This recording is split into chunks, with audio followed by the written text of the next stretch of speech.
Awesome. I'm very privileged, blessed, and honored to welcome all of you, especially our VIP team on this podcast.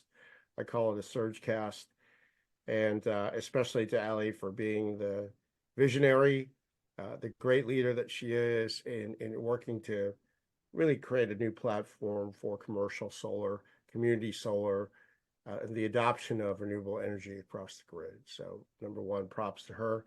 I'm especially honored today to introduce you, who Ali will also introduce you to Greg Weisman, who's just an amazing icon in the commercial solar space. He's probably done other things that he hasn't told me about, but hey, it's recorded, so he'll decide what he wants to share. What a wonderful, awesome, incredible group he's got. There are things that he does better than anybody else in his team. So today the topic is going to be the anatomy of a commercial solar deal. We're going to talk a little bit, and Ali's going to lead the conversation about who Greg is and who Luminous is, what's the origin story. We're going to talk about what the vision, mission, and values are. We're also going to chat a little bit and have some fun about like your first solar project, Greg. Hopefully we're going to have some chuckles around that, or maybe you just crushed it. I don't know. I've never asked you that question. Then we'll talk about what's an ideal solar project look like, what's your favorite project that you've done, and then if people want to connect with you on the platform, what's the best way to do it. Last but not least, we're going to talk about two pieces of advice, like what's one thing you would never do again. So let's skip through everybody's learning curve. And the other is what's one thing you would suggest for people to do. Greg and Ellie, you cool with all of that? Sounds good. Okay. VIPs, appreciate you very, very much. And yeah, happy to share your contact information in the chat, what you do if you'd like. And then Ellie, I'll let you take it from here. Let's go. Awesome. Thanks so much for kicking us off, Emmett. I'm so excited to be here today. Greg is absolutely incredible. And a little bit of a funny story. I've known Greg and Emmett each about the same length of time. And it wasn't until just last year that I realized they also knew each other and had worked together. And that's really how Surge was born, honestly. Like there was a time, I think, was it December of 2022? Probably, yeah, winter of 2022. We all got together and we were like, can we build this platform for commercial solar? Can we do it, right? And so this was the original trio, the original 3 people on a Zoom call. I think I was in my car. I'm pretty sure I was traveling for the holidays. It was like between Christmas and New Year. And we had a great conversation. We planned everything out, and that's how Surge was born, and how we built it all through last year, 2023. So really amazing story that Greg's got to share today. I'm super excited to dive into it. We'll wrap up with announcements today instead of starting with announcements, because I really want to get into it here with Greg and his story at Luminous, which is going to be really exciting to dive into. So Greg, let's kick it off here. Tell us your origin story. So who are you? What's the path you've taken, and where are you headed next? Sure. So hi, everyone. I'm Greg Weisman. As Emmett mentioned, I'm the CEO of Luminous Solar. We are a New Jersey-based solar developer focusing primarily on commercial as well as nonprofit. And we do a lot in the agricultural space as well. So before I got into solar, I was actually an attorney. I was a corporate attorney practicing mergers and acquisitions law, went in-house at a company, realized I liked the business side a lot better than the legal side, so transitioned to the business side. And I guess about 2013, I got involved with solar. I was actually working for a residential solar company in California. Spent a little time doing that, realized solar seemed really interesting to me and great opportunity. So decided to start Luminous Solar in 2014 in New Jersey. And we started on the residential side and pretty quickly pivoted to commercial, realized commercial projects just seemed to be much more appealing, much larger. Didn't seem any more difficult to close than a residential one. So was more interested in the larger projects rather than doing large number of smaller projects. So Luminous, we continue to focus a lot on commercial, and with the USDA REAP grant. I know a lot of you are familiar with the REAP grant, so we are specialists in obtaining REAP grants for our projects. We've gotten the largest REAP grant ever in the state of New Jersey, which was almost $1 million. And with the economics, when you do get a REAP grant with the project, it's typically less than a 1 year payback. So that the numbers are just fantastic. It makes the sale that much easier. But even without the REAP grant, commercial is still very good payback for the customer. Yeah, really great points. Yeah, REAP grants are incredible. And we're so grateful that you specialize in those because the opportunity right now is huge. And I know even just in the last couple of weeks, I've sent a few people your way, just, they need the REAP grants written up and you have a great success rate there. So that's awesome. It does make the deal a no-brainer for those of you who haven't sold a REAP grant before with a project. Really, really powerful stuff. Usually about 50% of the project is covered. Even smaller projects, I mean, obviously $1 million grant, that's amazing. Even smaller projects, we just had one come through for about 70K on a 150K deal. So, when you look at that plus the income tax credit, you're looking at a very, very significant ROI very quickly. So great stuff, Greg. Thank you so much. So tell us, how did you start Luminous, right? Like, what were those early days like for you? What was your vision for the company, right? You said you started with resi, you switched over to commercial. What was that transition like? And what are the values that really shaped Luminous to what it is today? Sure. So when we started Luminous, I have a business partner who's in California, and he and I really just started, decided one day we're going to start Luminous, based on the experience I had in California working for a residential solar company, and basically just set up shop and started, pounding the pavement, finding projects, and it took maybe 3 to 6 months for us to realize that we really were more interested in commercial. So then we did pivot. We had a couple of members on the sales team, nothing large, and a lot of it was networking. We did some cold calling as well, and eventually we just started finding a lot of commercial projects, in particular in New Jersey, in the agricultural space. So once we got a few under our belts, then referrals started rolling in. So things really took off pretty quickly. That's awesome. Really, really cool. And it's great when referrals drive business. It shows you that Greg what you're makes it doing sound is way too easy. I'm not going to let him off the hook that easily. So you were in investment, you were in M&As, you started Luminous. It sounds like just way too easy. But then he says, "Oh, we pounded the pavement, we did some cold calls, we did a couple projects." Like, tell us more about what that was like, if you don't mind, and if you don't mind leading into the next question, Allie. What the vision and mission is that you have. Sure. So the first project was, not having done a project from soup to nuts. It was a little nerve-wracking. We did some small residential ones to start, and what we did, we're a developer, we don't have in-house installation crew. So what was important was we established a relationship with installers.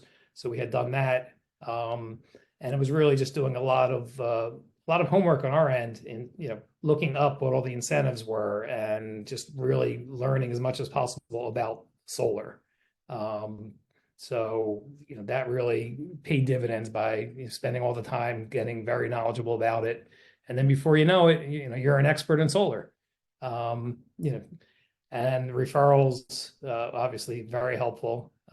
So for us, it's all about customer service, making sure the customer's happy, because to us referrals are extremely important. We want to make sure we get them. And in terms of the path ahead, we're continuing to focus on commercial projects. We do a nonprofit here and there, but primarily commercial. And again, the REAP grant right now is definitely a primary focus, especially since it might not be around. Who knows how much longer it's going to be around after the election? What the percent? That's a good segue. And one of our VIPs asked the question. I believe it's Carrie. Could you click down on that before we transition to the next topic? Why are the USDA REAP grants and other incentives so important? I mean, what's the impact for a project if you have the knowledge base that you have and the expertise that you have in scoping it up? Sure. A lot of our commercial projects typically payback of 3 to 5 years, somewhere in there. When you add the USDA in, it brings it to less than a year payback. That assumes the customer has tax appetite, can go and use the depreciation, use the ITC all up front. Obviously, that can be spread out over a number of years, but the sooner they can use it, the quicker the payback. So when a potential customer hears, whatever amount you're going to invest in the system, within 12 months, you're going to get all that money back. You then have a solar system that's been completely paid for. It's all profit going forward, and it's going to produce savings for you as well as income, depending what state you're in, if there's SRECs, for the next 30 years. So that is definitely an easier sale than 3 to 5 year, maybe even a little bit longer payback, depending what state you're in. Yeah, let's go up to the definition of that, Ali and Greg, if you don't mind. Sure. So financially, if you're selling residential, and one of the reasons you're on Surge is you want to learn how to build a commercial business. Why is there a REAP grant, right? Greg, talk to us about that. And then if you're residential, you're talking typically a 5 to 7 pre-tax ROI, but with a REAP grant, you're talking about 1.5 years, maybe pre-tax ROI. Greg, could you just take us up to 30,000 feet and talk about how the REAP grants were started, why they're limited at this time, what the size of that grant looks like? And we're going to get to a specific project. I know you have case studies we're going to get to in a bit, but there are a lot of people in the gallery right now, and I'm sure on the podcast, that would like that definition and that context. Sure. So when we first started doing REAP grants years ago, it was a 25% grant. So 25% of the project cost, you would get a grant, don't have to pay it back. It is competitive, so you have to submit an application. There's a deadline at the end of each calendar quarter, and it's run by the U.S. Department of Agriculture, but it's state by state. So each state gets a certain amount of funds allocated to it, and then everyone that's applying in that state is competing for those funds. Some states have more than enough funds, and pretty much everyone's going to get it if you submit an application that's complete. Other states are significantly more competitive, and not everyone's going to get the grant. So it was Q1 of 2022, they increased it from 25% grant to 40% grant. So that was a significant increase, brings the return on investment much, much higher. And shortly after that, it was middle of 2022, they increased it to a 50% grant, which is where it currently is. So it's similar to the federal investment tax credit. Federal government is trying to incentivize people to go solar, for clean energy. They want it to be adopted as quickly as possible, as broadly as possible. So just like the investment tax credit was with the Inflation Reduction Act was increased for commercial, 30% base and then 10% adder, so you could get up to a 60% investment tax credit. The REAP grant also was increased for the same reasons, just to encourage people to go and produce clean energy. So in terms of going forward with the REAP grant, it is the federal government, so we know it was 50% the June 30th deadline. There's the next deadline, September 30th. Expected to be 50%, might come down a little bit, but we believe it's going to be at 50%. After that, that is a big deal, and I appreciate you leading our industry around the September 30th deadline. That is a big deal. No reason to wait. Oh, absolutely. There is, yeah, it definitely lights a fire under people thinking about going solar. You go forward now, you're going to get 50% is a huge number. If it's $100,000 project, you're talking 50 grand. If it's $1 million project, you're talking $500,000. And the payment is made, obviously it's a grant, so it doesn't need to be paid back.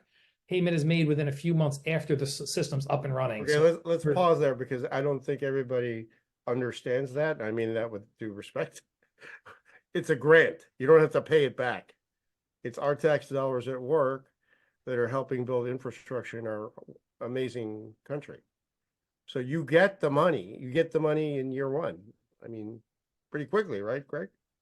Yep, very quickly. Within a few months after the system's up and running, the Department of Agriculture, they just want to make sure the system was actually built and it's there.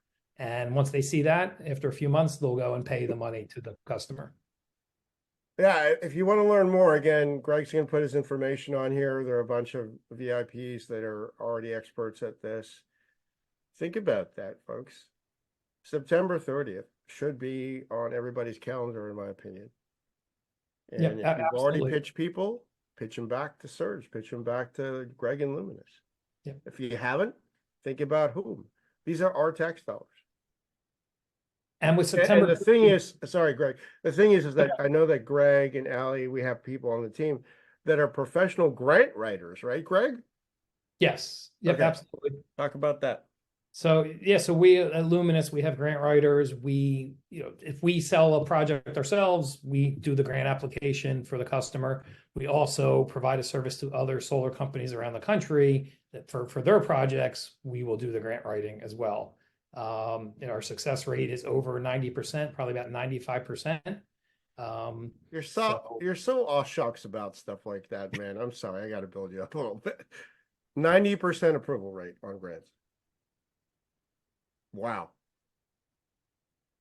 Folks, with your subscription here and for other people you bring on board, you have the expertise of one of the best commercial developers and installers with Greg and Luminous.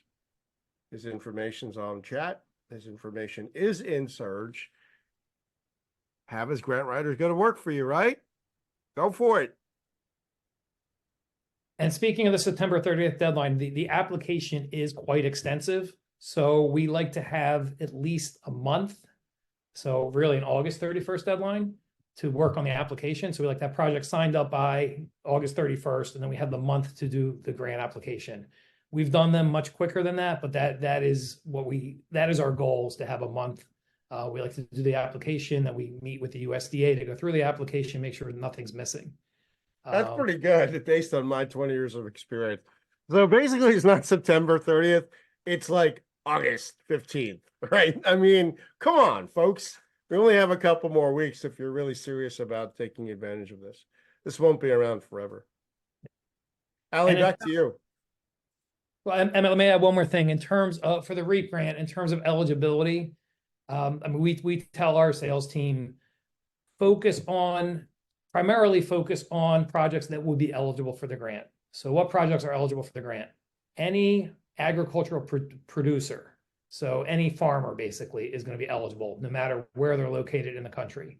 It can be a hydroponic farm in the middle of Manhattan or a farm in rural America. It does not matter. There's a second bucket, which is small businesses that are located in rural areas.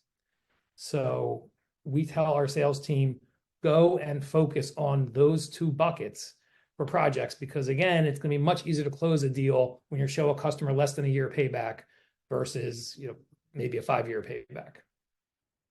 So the USDA has a map. If you just Google USDA REAP, it's REAP, Rural Energy for America program, USDA REAP eligibility map. A map will come up and you can search take a specific address that you get from a prospective customer, search that, it will tell you whether or not they're in an eligible area. So again, that only matters if they are not an agricultural producer, but that is a great way to go and target potential customers. Absolutely. And most small businesses that are eligible have no idea about this. A lot of them have been hit up for solar and haven't gone forward. But if you approach them, you see they're eligible, it's, oh, I know you've already talked to someone about solar and you decide not to do it, but could they get you a less than a 1-year payback? So it's a game changer. Yeah, it really is a game changer. It makes the decision so much easier. And I did just drop that link in the chat. That link, you go through and you can just type in any, as long as you accept, they have this whole accepting the terms process, but you just type in an address, map pops up and it tells you if they're eligible or not for the REAP based upon their location. So this is obviously a fairly broad range of people that can qualify, right? It's not as niche down as some of these grants and programs can be, which makes it a really great way to target certain businesses, choose your pathway. Emmett loves to talk about, what's your domino, right? Where are you starting first? What's your first domino? And then how can you knock out all the other dominoes with that first one? So when you're choosing what you want to go after, what case study you want to build for your first project in commercial, whether it's your first, your third, your fifth, looking at how can I make my life easier down the line by building a case study of this is what I can do for someone. And REAP grants are a really great way to go right now as you're, choosing that as your domino, because it makes the sale so much easier. So brilliant, Greg. Really, really appreciate you sharing that. Tell us a little bit about your ideal solar project and what you guys specialize in above and beyond REAP grants, but what's an example of a project that you just absolutely loved that, the clients loved as well? They felt like they were getting an incredible payback, an incredible ROI. What did that look like for you? Sure. Well, I will have to actually tie it to the REAP grant because, again, it is such a game changer.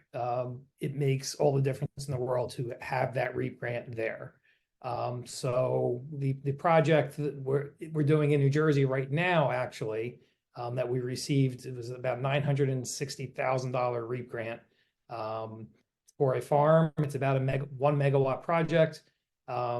The government actually the USDA made a huge deal about it. When they announced the REAP grants about a year ago, they had Senator Cory Booker of New Jersey on hand, and they set up a press conference basically at my customer's farm. So they made a huge deal about it. They got a lot of publicity. It looks great for them, that they're going green. And the government loves it too, to show that farmers, here's almost $1 million grant that was given to this farm who probably wouldn't have gone solar otherwise. So we're continuing to install that project now. It should be up and running soon, but it's really been an ideal project. Other than the fact that the utility where they are located is it's Atlantic City Electric in New Jersey, which can be extremely difficult. So that's why the project's still being installed now isn't up and running yet, because the utility, unfortunately, has tried to draw things out and delay things as much as possible. But those hurdles we've gotten past, and the project's now being installed. Nice. Yeah, that's a really, really great example. And of course, there's always going to be those snags with utility companies or local regulations, and these things do come up. But yeah, the beauty of commercial is, and especially with these grants involved, is how easy the sale can become. Like you said, they may not have gone solar otherwise if they didn't have that opportunity. And what I've seen in these situations is people's minds are actually blown when you show them the numbers, when they see what they're able to do. I mean, literally, their eyes go wide, their jaw drops. I've seen it on Zoom several times now, and it's really, really powerful stuff. And it's the kind of situation, and most of the people on this call, you're experts in sales. You've sold, solar, you might have sold other things for years. You have a lot of sales experience, and it's rare that, about 75% of the way into a sales call, they say, all right, how do we move forward on this? Like, they're jumping at the opportunity, they're on it. Usually it's a little bit like, when can I follow up? Or, should we book a call for next week? Like, there can be a lot of that kind of delay in a typical sales process.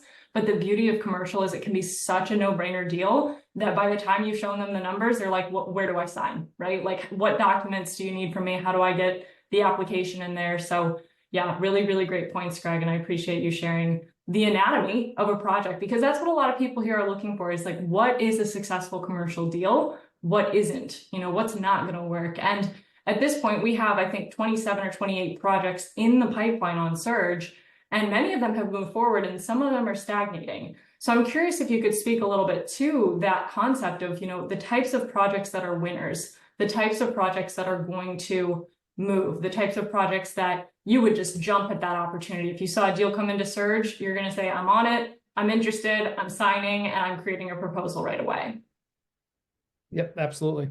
So again, a lot of it goes back to the REAP grant, because that is, together with the ITC, the strongest incentive that is out there. And the ITC, you're going to get 30 to 60%.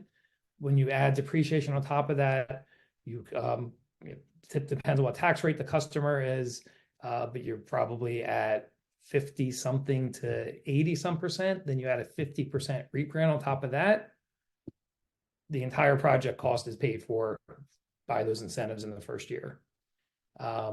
So, a lot of times we will look for projects that are REAP eligible.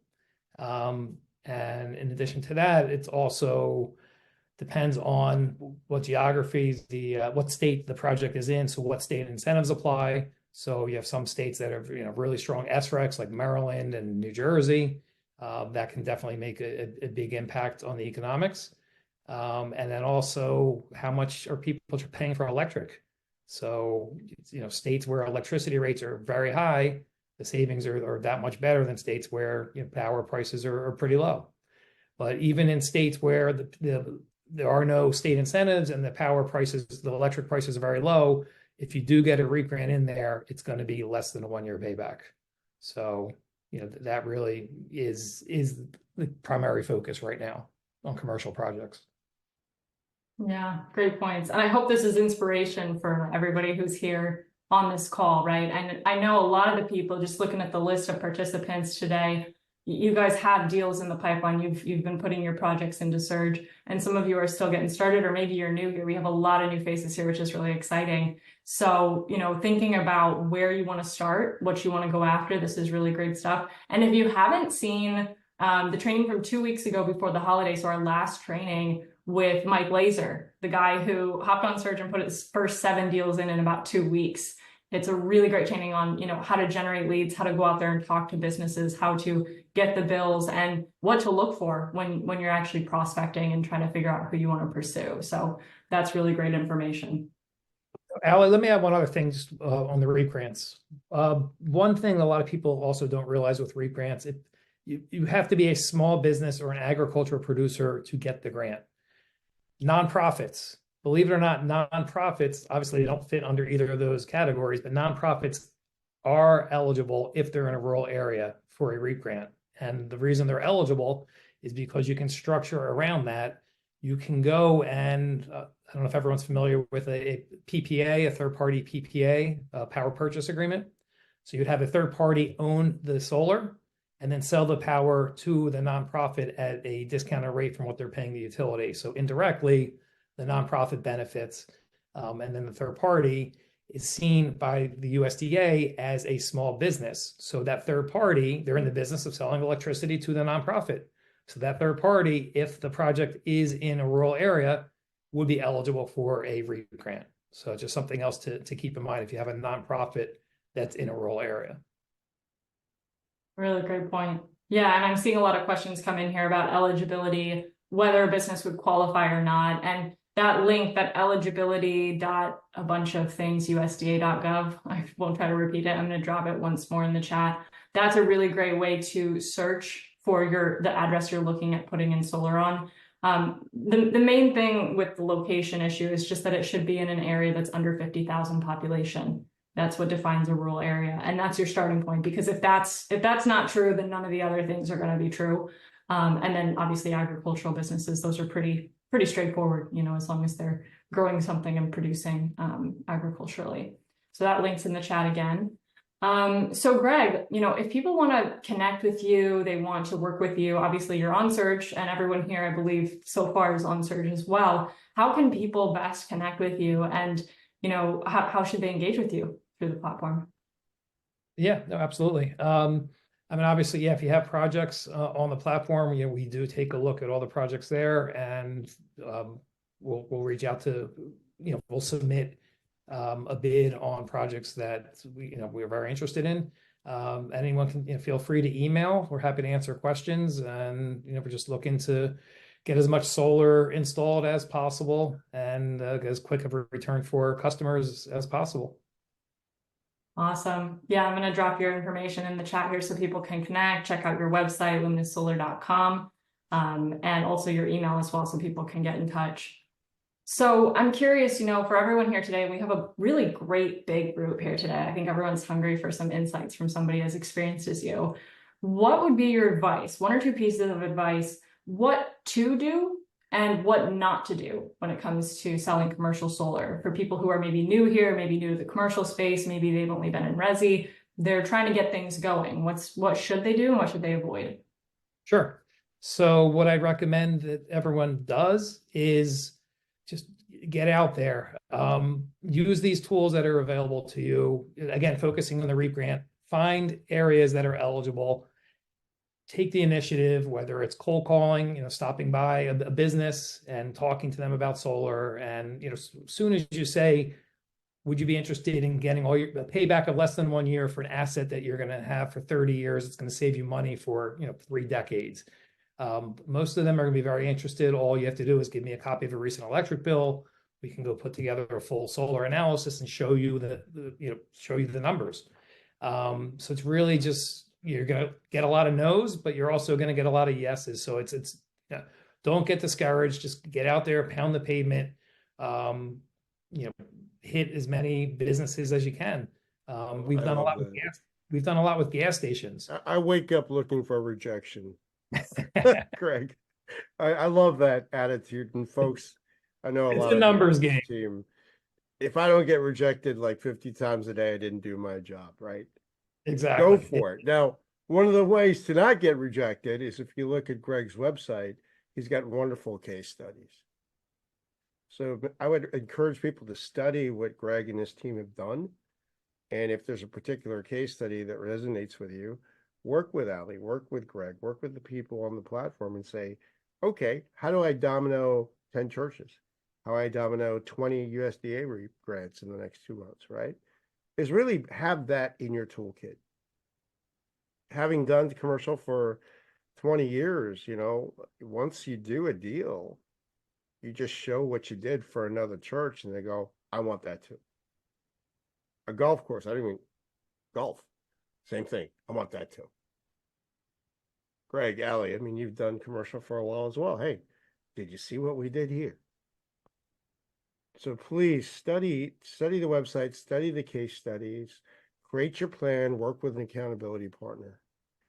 And yeah, I love it, Greg. And I didn't know that you were as rejected as I was as many times, probably more. Oh, yes. But I love it. I love it. I love it. I love it. I love it. Ali, probably not as much, but that's okay. Back to you, Ali. Love it, guys. Thank you so much. So is there anything you want to leave our crew with today? Any parting words before we open up to office hours and Q&A? Yeah, sure. And again, just be persistent. Again, you're going to get a lot of rejections, but we have a sales rep who got a ton of rejections and they kept at it. They found a gas station that happened to be in a rural area, and they were interested. Once they pitched, we'll get you a payback of less than 1 year. And it turned out this gas station owner owned 14 other gas stations, many of which are also REAP eligible. So, it's just be persistent. A lot of times people are going to say no up front, think it's too good to be true. Just show them why that's not the case. And a lot of times people will eventually, realize how great the savings are. And there's very little to no risk about moving forward. A lot of things we'll do is we'll sign up contracts with customers and we will condition the contract on us getting them the REAP grant. So, okay, you're concerned if it's a 4 or 5 year payback without the REAP grant and you don't want us to apply and get rejected and then you're locked into a contract where the payback's 4 or 5 years, we de-risk that for the customer. We say, we will go ahead, sign the contract, we'll go forward. We put an express condition in the contract saying, if we don't get you the REAP grant by a certain date, you don't have to move forward with the project. So in other words, they're going to get less than a year payback or they don't have to move forward with the project. Yeah, absolutely. That's really good stuff. Not to get too technical, but edifying and setting the table for the expert is so important. In fact, I think because of Mr. Laser, right? Ali, we've changed EPC to MVP. Greg, what's the best way to set the table when we have a lead generator or a developer? How far do we go? Do we just try to get the bills? Do we brag about the case study? Just give us 2 cents in terms of the folks on here that are listening when they set the table for you. Sure. The initial goal is just getting a recent electric bill. That is the goal, because once you get a recent electric bill, a full solar analysis can be prepared that will show the savings. So it's not some hypothetical savings, it's savings for your location here. You give me an electric bill, we're going to fine tune it to your situation. So then it becomes real. It's not just showing, here's a the case study that we did, and here's the savings they had. It's here are savings you will have at your location. So that goes a long way. So it's really just get that electric bill. What do you have? What does the customer have to lose by handing you an electric bill? Nothing. 5 minutes of their time, maybe. Awesome. Love it. So yeah, just get the bill, right? And that's the title of last week's training from the sales pro's perspective. Mike, get the bills. And his approach is great because he says, when he goes into these churches, he goes into a business, he's just trying to get the bill. He's not selling anything. And there's so much noise out there in the solar space. That's why a lot of people have those sales walls up. Like you were saying, Greg, you got to be persistent because people feel like you're trying to sell them something. But if you're like Mike and you go in there and you say, let me take a look at your electric bills and see what we can do, right? Let's see what we can do about saving you some money. Keep it vague, keep it open, see what you can do. And the beauty of Surge is you've got EPCs, MVPs ready to run the numbers for you, ready to tell you, is this a viable project? Are they going to save money? Are they going to have that payback or not? So the beauty of the platform is you have these connections with people who can really tell you, is this project going to work, and ultimately sell it for you as well, because they're experts in that. So Greg, you're awesome. Thank you so much for sharing all of this today. I really appreciate it.